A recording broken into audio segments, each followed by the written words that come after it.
The massive Zephyrian fleet dropped out of hyperspace like a storm cloud blocking the sun.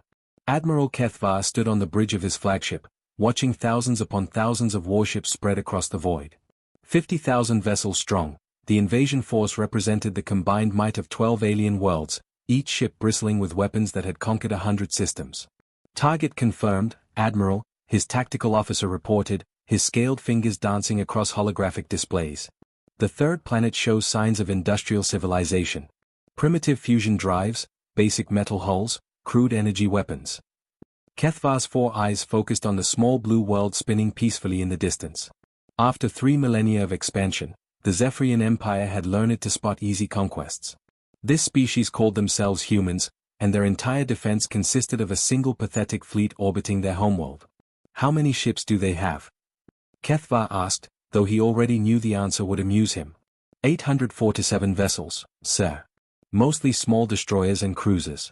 One larger ship that appears to be their flagship. The bridge crew erupted in chittering laughter. 800 ships against 50,000. It would barely qualify as target practice.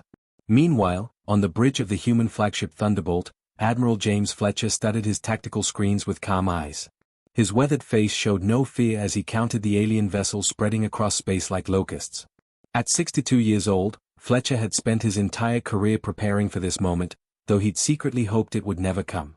"Sir, we're getting communication attempts from the alien fleet," reported Lieutenant Emma Wells from her station.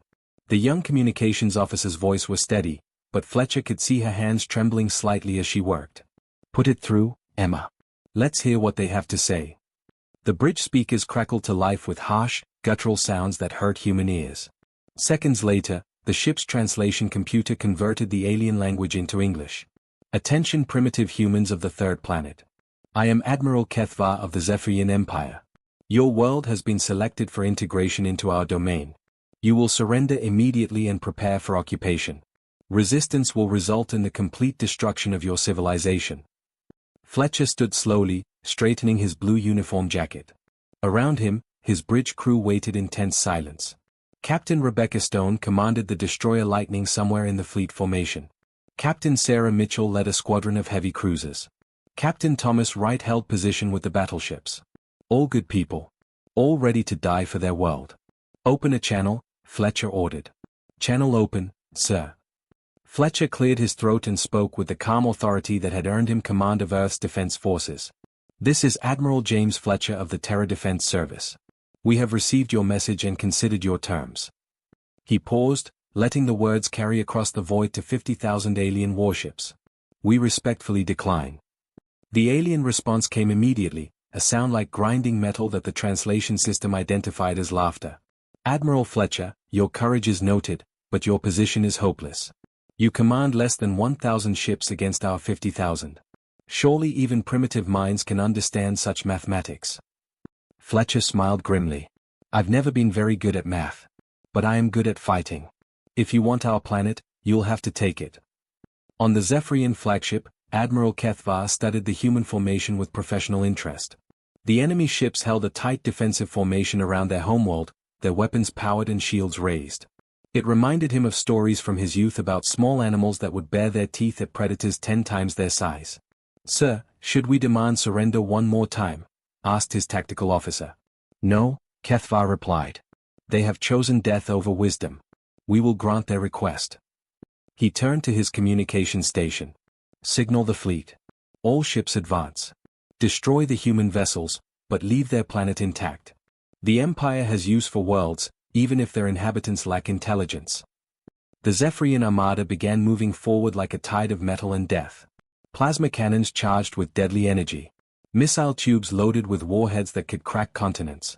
Shield generators hummed to life, creating barriers that had deflected the desperate attacks of a dozen conquered species. On the human side, Fletcher watched the enemy approach with steady eyes. His fleet was outnumbered more than 50 to 1. By every military textbook ever written, the battle was already over. But textbooks had never met humanity in a fight for survival. "All ships, this is Admiral Fletcher," he broadcast on the fleet frequency. "Today we stand between Earth and those who would enslave her. Our children sleep safely in their beds because we hold this line. Whatever happens in the next few hours, remember that Earth stands behind us, and we stand for Earth." Captain Stone's voice crackled over the communications system from her destroyer. "Copy that, Admiral. Lightning Squadron ready for engagement." "Defiant Squadron reporting ready," added Captain Wright from his heavy cruiser. One by one, the human captains checked in, their voices calm and professional despite the impossible odds. These were people who had trained their entire adult lives for this moment, officers who understood that sometimes mathematics meant nothing when everything you loved stood behind you. The first shots lit up the darkness between the fleets. Zephyrian plasma beams lanced out in coordinated volleys, expecting to sweep away the human defenders like leaves before a hurricane. Instead, they found themselves facing an enemy unlike anything they had ever encountered. The humans scattered their formation, their ships diving and weaving through space in patterns that seemed to defy military logic. But there was method in the apparent madness, a tactical doctrine built on principles that the Zephyrian Empire had never learned.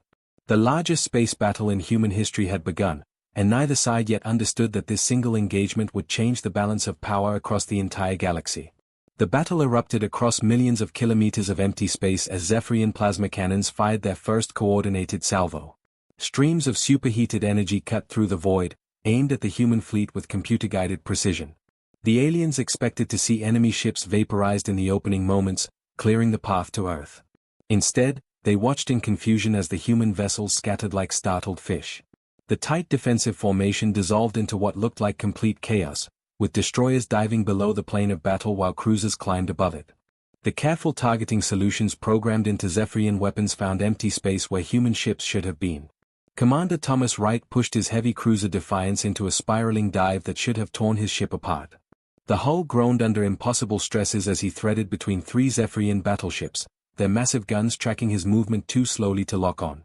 "Wright's lost his mind," muttered Lieutenant David Parker aboard the destroyer Storm. "He's flying straight into their formation." But Captain Sarah Mitchell, watching from her command cruiser Vengeance, saw the method in Wright's apparent madness. All ships, follow Defiance's lead. He's drawing their fire and breaking their formation. When they turned to track him, hit them from the flanks. The Defiance took heavy damage as alien weapons finally found their mark, but Wright's seemingly suicidal charge had caused the Zephyrian ships to break their careful battle line. Mitchell's squadron poured concentrated fire into the gaps, their antimatter torpedoes punching through alien shields that had never faced such weapons. Admiral Kethvar watched his tactical displays with growing alarm. The battle was only minutes old, but already his forces were taking unexpected casualties. The humans fought like nothing in his experience, their ships diving into attack runs that sacrificed everything for a single killing shot. "Sir, the human flagship is breaking through our center line," his tactical officer reported, voice tight with disbelief.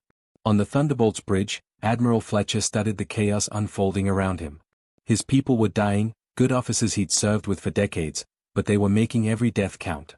The Zephyrians had numbers, but humans had something else entirely. "Admiral, Captain Roberts is requesting permission for final action," reported Lieutenant Wells, her voice carefully controlled. Fletcher closed his eyes briefly. Captain Lisa Roberts commanded the heavy cruiser Courage, a ship now crippled and drifting after taking fire from 5 enemy vessels. Her request meant only one thing. "Tell Captain Roberts it's been an honor serving with her." The Courage's engine screamed beyond safe limits as Roberts aimed her dying ship at the largest Zephyrian vessel in range. The enemy dreadnought tried to avoid the collision, but physics wouldn't be denied. When the cruiser struck at 17% of light speed, the explosion lit up half the battle zone.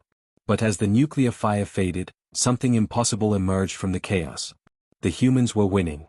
Ship after ship, the Zephyrians found themselves outmaneuvered by an enemy that refused to follow conventional tactics. Human vessels would appear from unexpected angles, deliver devastating attacks, then vanish back into the swirling melee before return fire could find them. Captain Stone pushed her destroyer Lightning through a formation of alien cruisers, her weapons blazing. When her shields failed and hull breaches began venting atmosphere, she didn't retreat. Instead, she ordered her crew to emergency stations and rammed her ship into the nearest enemy vessel, both ships vanishing in a ball of plasma. The pattern repeated across the battlefield. Human ships fought until they couldn't fight anymore, then used themselves as weapons. Crews stayed at their posts as their vessels burned around them. Pilots ejected from damaged fighters only to detonate hidden charges in their abandoned craft when enemies approached to investigate. Admiral Kethvar had conquered 4 to 7 star systems in his career, but he'd never faced anything like this. His tactical computers couldn't predict human movements because the humans seemed willing to die for advantages that made no mathematical sense. "Sir, we've lost over half our forward elements," his tactical officer reported. "The humans are coordinating their attacks through some kind of quantum communication network. They're sharing targeting data and tactical information faster than we can adapt." The Zephyrian admiral studied his displays, watching red icons marking destroyed ships multiply across his screens. Somehow, impossibly, 800 human vessels were dismantling a force 60 times their size. "All ships, concentrate fire on their flagship," Kethvar ordered. "If we can destroy their command structure, their coordination will collapse." But Admiral Fletcher seemed to anticipate the order. The Thunderbolt vanished into a formation of friendly ships just as concentrated fire from 2,000 Zephyrian vessels converged on its position. The plasma beams found only empty space and 3 human destroyers that had appeared to shield their admiral, their crews choosing certain death to protect their commander. The tide of battle turned completely when Captain Mitchell's remaining squadron executed what would later be called the solar flare maneuver. Using their ship's navigation deflectors, they focused the output from nearby stellar radiation into a concentrated beam that cut through an entire Zephyrian battle group like a sword through paper. Admiral Kethvar watched his proud armada crumble under assault from an enemy that treated death as just another tactical option. Ships that should have retreated when damaged instead pressed forward. Crews that should have surrendered when their vessels were crippled instead found new ways to keep fighting. When the final human torpedo struck his flagship's shield generator, Kethvar made a decision no Zephyrian admiral had made in over 1,000 years. "All ships, immediate withdrawal to hyperspace. Retreat, retreat, retreat." The surviving Zephyrian vessels fled toward the edge of the system, leaving behind the wreckage of what had been the Empire's most powerful battle fleet. Of 50,000 ships, barely 3,000 escaped to carry word of the impossible defeat back to their homeworld. Admiral Fletcher stood among the ruins of his own fleet, watching the enemy retreat. Of 847 ships, only 200 remained operational. But Earth still turned peacefully in space, and the aliens were running. The first battle of Earth was over, and humanity had won the impossible victory. The Imperial Council chamber on Zephyr Prime had not witnessed such chaos in over 1,000 years. Admiral Kethvar stood before the assembled representatives of 12 alien species, his once proud uniform torn and stained from the desperate retreat from Earth. Around him, the council members clicked, hissed, and growled in their various languages as they reviewed the battle recordings. Supreme Commander Vexthal, a towering creature with 6 arms and crystalline skin, slammed one fist against the council table.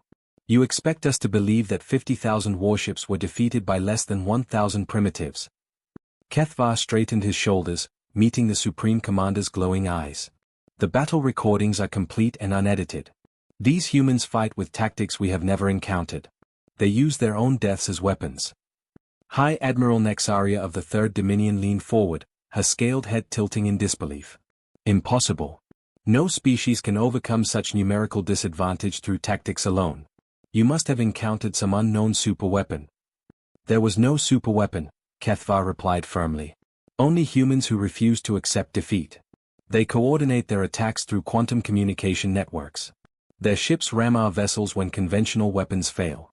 Their crews stay at battle stations while their ships burn around them." The council chamber erupted in angry chittering and roars. For 3 millennia, the Zephyrian Empire had expanded across the galaxy by overwhelming primitive civilizations with superior numbers and technology. The idea that one small fleet could defeat their greatest armada challenged everything they understood about warfare. War Minister Qexmoth, whose species had been among the first to join the Empire, raised a clawed hand for silence. "Even if your report is accurate, Admiral, these humans must have expended everything in that battle. No military force can sustain such losses and remain effective." Supreme Commander Vexthal nodded slowly. "The Third Fleet reports that human industrial capacity is limited to basic orbital facilities. They cannot have replaced their losses." He turned to the assembled council. "We will mobilize the Grand Armada. 200,000 ships from all 12 member worlds. This time, there will be no mistakes." Meanwhile, in Earth's rebuilt orbital defense station, Admiral Fletcher stood before the emergency session of the Terra Defense Council. The victory celebration had lasted exactly 6 hours before reality set in. Everyone knew the aliens would return, and they would bring overwhelming force. General Robert Hayes, head of Earth's Unified Military Command, studied the intelligence reports spread across the holographic display. "Our scouts confirm massive fleet movements throughout Zephyrian space. They are pulling ships from garrison duty across their entire empire. How many ships are we looking at? Asked Fletcher, though he suspected the answer would be worse than their worst projections. Conservative estimate? 200,000 vessels. They are mobilizing everything they have. Captain Mitchell, recently promoted after her squadron's heroic performance in the first battle, raised her hand. Sir, what's our current fleet strength? Fletcher's expression remained carefully neutral. The first fleet will be fully rebuilt within 6 months. We'll have approximately 900 operational vessels when they arrive. The room fell silent. 900 ships against 200,000 represented odds that made their first victory seem impossible by comparison. Several council members began discussing evacuation plans, ways to scatter human survivors across the galaxy before Earth fell. But General Hayes stepped forward, his weathered face showing a slight smile. James, I think it's time to brief them on the full situation. Fletcher nodded slowly. Ladies and gentlemen, what I'm about to tell you is classified at the highest levels. For the past 2 centuries, Earth has been preparing for exactly this scenario. He gestured to the holographic display, which shifted to show the entire solar system. Red icons began appearing around Jupiter, Saturn, and in the asteroid belt, each marking massive installations that had somehow remained hidden from all previous intelligence briefings. We've been building more than just the first fleet, Fletcher continued. Much more. The display zoomed in on Europa, revealing shipyards that dwarfed anything in Earth's orbit. Massive construction bays held vessels that made the first fleet's ships look like patrol boats. Similar facilities appeared on Titan, Ceres, and a dozen other locations throughout the solar system. Captain Stone, her arms still in a medical brace from her destroyer's destruction, stared at the display in amazement. How many fleets are we talking about, sir? General Hayes answered. 11 combat fleets, each roughly equivalent to what the aliens faced in the first battle. The 2nd through 12th fleets have been training in deep space for the past 50 years. The revelation stunned even Fletcher's veteran officers. While the first fleet had been Earth's public face, humanity's true military might had been hidden throughout the solar system, disguised as mining operations, research stations, and civilian installations. Every colony world has been designed to support military production, Hayes continued. Every citizen receives basic military training. Our entire industrial capacity has been geared toward one goal, preparing for the day when hostile aliens found Earth. Fletcher studied his officers' faces as they absorbed the magnitude of humanity's secret preparations. The first fleet was never meant to win alone. We were the tripwire, designed to make the enemy show their full strength while keeping our real capabilities hidden. 6 months later, when the Zephyrian Grand Armada finally arrived at Earth, they found the human First Fleet waiting for them in the same formation as before. Admiral Kethvar, given a chance at redemption by commanding the Vanguard, studied his tactical displays with professional interest. They've rebuilt their fleet exactly as before, he reported to Supreme Commander Vexthal. Same ship types, same formation patterns. They're either incredibly brave or incredibly foolish. Vexthal's crystalline features showed satisfaction. Perhaps both. But bravery and foolishness will not save them from 200,000 warships. Begin the attack. But as the Grand Armada moved into position, Admiral Fletcher stood on his rebuilt flagship's bridge, watching the approaching enemy with calm eyes. This time, he wasn't worried about the odds. This time, the aliens were about to learn what humanity looked like when they stopped pretending to be weak. The second battle for Earth began with the Zephyrian Grand Armada spreading across space like a metal storm cloud. 200,000 warships arranged themselves in perfect formation, their combined firepower capable of cracking planets. Supreme Commander Vexthal had learned from Admiral Kethvar's defeat and planned to end this battle quickly and decisively. The human First Fleet held position around Earth, Admiral Fletcher commanding from his rebuilt flagship Thunderbolt. Around him, familiar faces filled the bridge stations. Captain Mitchell commanded the new heavy cruiser Vengeance while Captain Stone led a fresh squadron of destroyers, her previous ship having been destroyed in the first battle. 200,000 ships, Stone muttered over the command channel, studying her tactical display. Well, at least we won't run out of targets. The opening barrage came from multiple directions as Zephyrian forces attacked with overwhelming coordinated fire. Unlike their previous chaotic assault, this time they maintained formation and attacked methodically. The aliens had studied the battle recordings and adapted their tactics to counter human unpredictability. The human fleet fought with the same desperate courage as before, but the mathematics of warfare began to show their cruel truth. Ship after ship fell under concentrated alien fire as the Zephyrians refused to break formation or be drawn into close combat where human tactics proved superior. Captain Daniel Morgan, commanding the battleship Resolute, watched his tactical display with growing concern.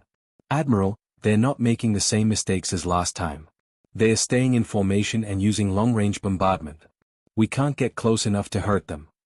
Fletcher nodded grimly as he watched red icons marking destroyed human ships multiply across his screens.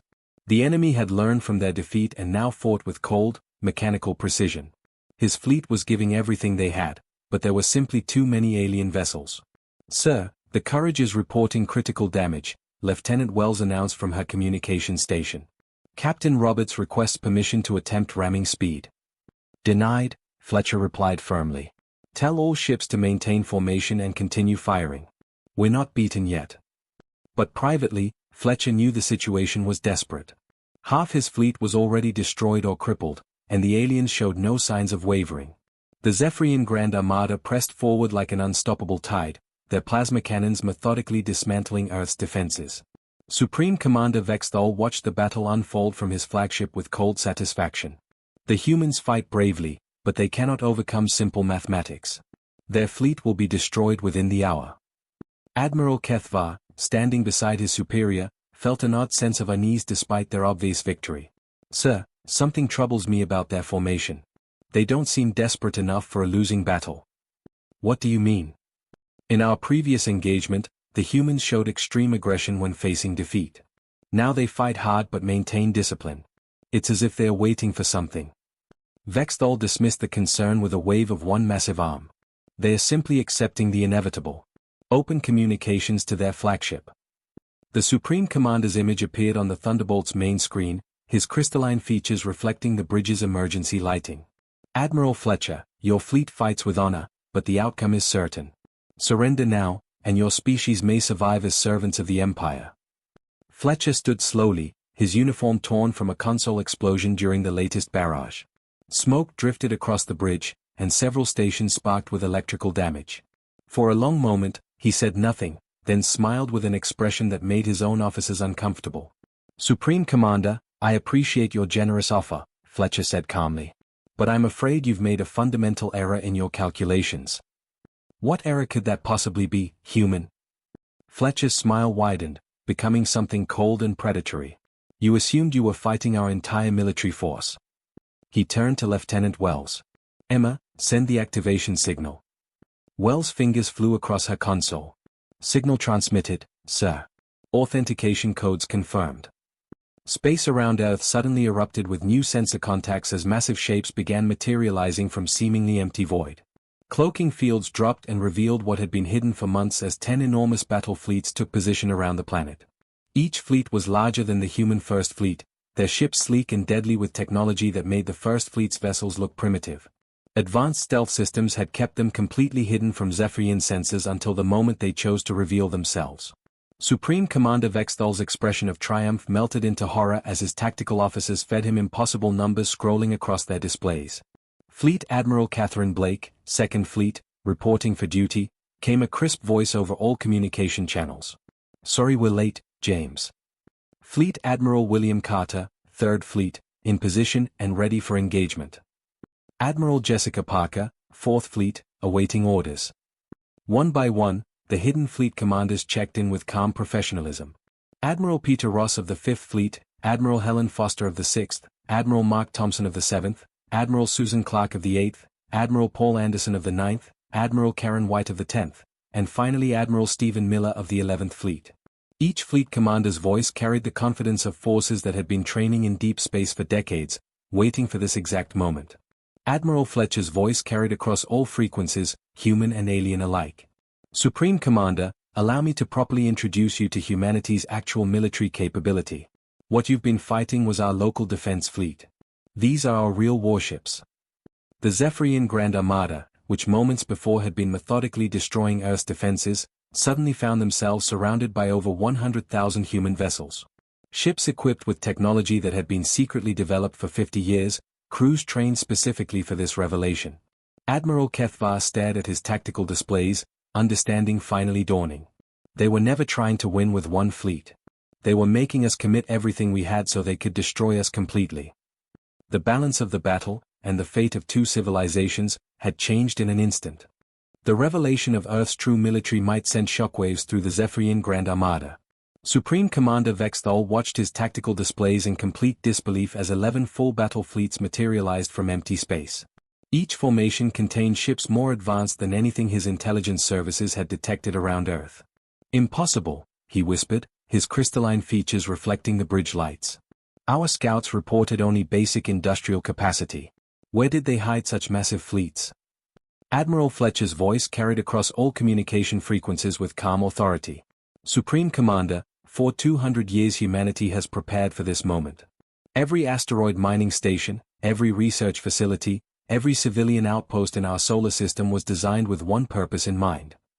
Fleet Admiral Blake's Second Fleet demonstrated their capabilities by targeting a Zephyrian battle group with weapons that defied known physics. Antimatter beams cut through alien shields like paper while quantum torpedoes appeared inside enemy hulls without crossing the space between ships. The entire formation was destroyed in under 3 minutes. Admiral Carter's Third Fleet showed why they were called the Rapid Response Division. Their ships moved faster than Zephyrian sensors could track, appearing behind enemy formations and vanishing again before return fire could target them. Each strike was precise and devastating. Captain Stone, now commanding a squadron in Admiral Parker's Fourth Fleet, watched her displays in amazement. "Their coordination is perfect. It's like watching a single organism with 100,000 parts." She wasn't wrong. The human fleets moved with precision that spoke of decades of joint training. Their artificial intelligence networks shared targeting data and tactical information faster than biological minds could process, creating a level of battlefield coordination that the Zephyrians had never encountered. Supreme Commander Vexthal tried desperately to rally his forces. "All ships, concentrate fire on Sector 7. If we can break through their formation, we can still reach their homeworld." But his orders came too late. Admiral Miller's 11th Fleet, the legendary Ghost Fleet, had been waiting behind Earth's moon with advanced stealth technology. Their ships appeared throughout the Zephyrian formation like deadly phantoms, striking from impossible angles before vanishing again. Admiral Anderson's 9th Fleet revealed their electronic warfare capabilities by turning Zephyrian weapons against each other. Alien ships found their own missiles targeting friendly vessels while their communication systems broadcast human propaganda directly to enemy crews. The battle became a systematic dismantling of everything the Zephyrian Empire had built over 3 millennia. Admiral White's 10th Fleet deployed gravitational weapons that crushed entire squadrons by creating artificial black holes. Admiral Thompson's 7th Fleet used solar collectors to focus stellar energy into beams that could cut through anything. Admiral Kethvar, watching his 2nd Fleet die around him, understood the terrible truth. "They weren't hiding their strength," he reported to Vexthal. "They were pretending to be weak. Everything we knew about human capabilities was deliberately false information." The Zephyrian forces tried to retreat, but Admiral Ross's 5th Fleet had been positioned specifically to prevent escape. Their ships blocked every hyperspace exit point while launching attacks that seemed to bend the laws of reality. Weapons that struck before being fired.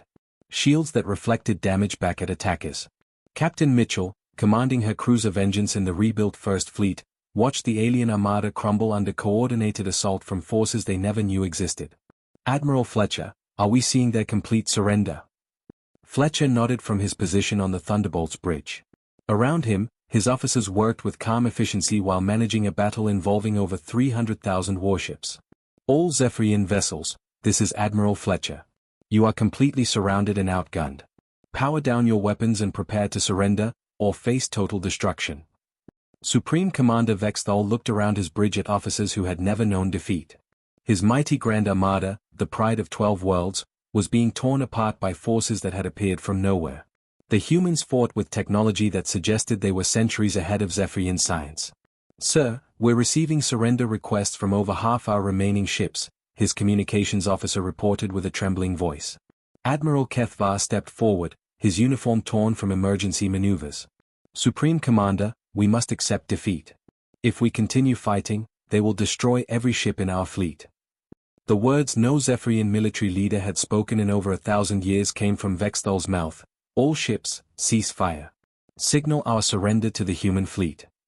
Hours later, Vexthal found himself aboard Fletcher's flagship, surrounded by the human commanders whose existence he had never suspected. The meeting room was simple and functional, but the technology visible through the walls spoke of capabilities that made Zephyrian science look primitive. "You've been planning this for centuries," Vexthal said, his voice hollow with defeat. Fleet Admiral Blake nodded calmly. "Every human child learns basic military tactics before they learn mathematics. Every colony world was designed to support hidden shipyards. Every citizen receives combat training as part of their education. When our deep space scouts detected your empire's expansion 50 years ago, we simply accelerated our existing preparations." Admiral Fletcher leaned forward across the conference table. "We tried to avoid this conflict, Supreme Commander. We hid our capabilities and hoped you would pass by our region of space. When that failed, we showed restraint by responding with only a single fleet, hoping you would take the hint and leave us alone. But you kept coming," added Admiral Carter. "So now you've seen what humanity looks like when we stop pretending to be harmless." The surrender terms were broadcast across the Zephyrian Empire within days. Complete withdrawal from all conquered territories. Reparations to enslaved species. Permanent human observers in their government. The age of Zephyrian expansion was over. 6 months later, reports reached Earth of human fleets appearing throughout former Imperial space. Not as conquerors, but as protectors, offering alliance to species that had suffered under alien rule. The galaxy was learning what it meant to have humanity as a neighbor, and the lesson was spreading fast.